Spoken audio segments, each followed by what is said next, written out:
大海上一艘前往极乐净土的般若龙船，正行驶在波涛险浪之中。般若龙船图，19世纪朝鲜时代佛画，韩国国立中央博物馆收藏。画中一引路菩萨持长幡，驾云漂浮于船头龙首处。舟中坐有2排人物，上排中间是西方三圣及阿弥陀3尊，下排是搭乘前往极乐净土的4众弟子，有比丘、比丘尼、居士、卜寺女及童男童女等。乘客下方海浪怒翻，象征苦不堪言的五浊恶世娑婆世界。龙王首尾紧贴船身，护航而行。船首处坐一童子，手握调整船首帆的绳索。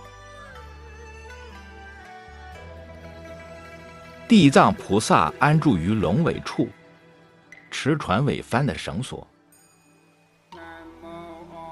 此船呈双桅杆帆船，画面上方呈红色横幅及7彩放射状祥云，象征龙船将要到达的彼岸极乐净土。此画形象生动地描绘出从此五浊恶世脱离苦海，前往彼岸极乐净土的场景，具有浓郁的朝鲜特色。只有迎使阿弥陀佛愿船，方可渡过生死的彼岸，入川法世。如果我们不懂得尊重生命、认识生命，我们就会做一个盲行，在盲行里头，我们就没有什么依据。所以我们要修法的时候，要依据圣言量的标准来修行。一切都是因缘法，念佛它也是因啊，成佛就是果，法愿是缘起啊。我们生死反复，迷惑颠倒，只知道蒙头造业，不知道因果有多么可怕。所以说，经常参加临终生命关怀助念，就是对我们生命的一种关照呀，它也是一种智慧的闻思的缘起。要知道我们自己人生难得，这一期人生结束后，即在生死轮回当中，不知这个业重如石啊，一入即沉，百千万劫难复啊。要明白，只有仰仗阿弥陀佛愿船，方可载石过海，渡过生死的彼岸。这好比你开垦种地一样，种下的这个种子了，等收获季节到了，就会有果实的，成熟了我们念佛的这个因，就是成佛的果。所以，是否真的有极乐世界，因果将来会自然的告诉我们。但是，选择信或者不信，是我们自己前提的决定。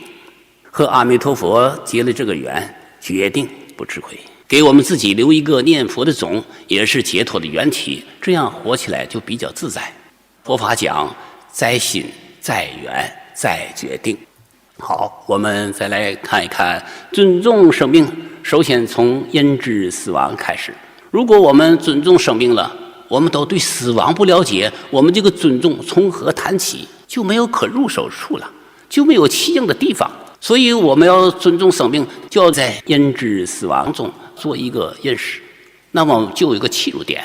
过去呢，按照传统死亡的标准，心跳、呼吸停止了，从这个观念上判定叫临床死亡。现在随着科学这种进步，死亡的标准也在进步。这种进步是科学标准推动进步的。目前从医学界将典型的死亡发展过程分为3个阶段。第一个阶段呢，就是濒死期啊，这濒临死亡期；第二个是临床死亡期；第三个是生物死亡期。人的这个生命到了生物死亡期的时候，那么现代医学科学的技术啊，对它就无能为力了，便将它规定为死亡。这是时间规定的死亡，是建立在现代科学技术这个先进与否被判定的死亡。从原始没有仪器时肉眼观察死亡是什么？因为咽气了就是死亡。到现在用大量的这个监视仪器啊，测量规定为什么呢？脑死亡抢救失效了，没有了，就鉴定为死亡。这都是随着科学的规律、技术的提升，这种默认死亡的规律逐步的往前提升。科学的提升嘛，造就大多数人就在科学的认知上去来推动生命的一种呵护。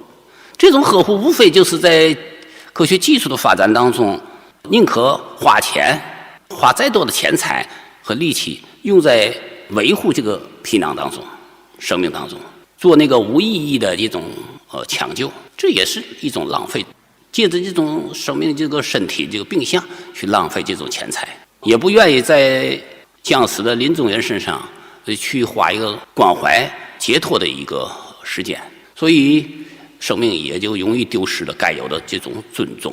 阿弥陀佛，阿弥陀佛，阿弥陀佛，阿弥陀佛。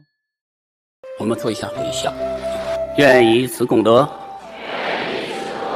庄严佛净土，上报四重恩，下济三途苦。若有见闻者，悉发菩提心，尽此一报身，同生极乐国。愿生西方净土中，九品莲花为父母，花开见佛悟无生，不退菩萨为伴侣。南无阿弥陀佛。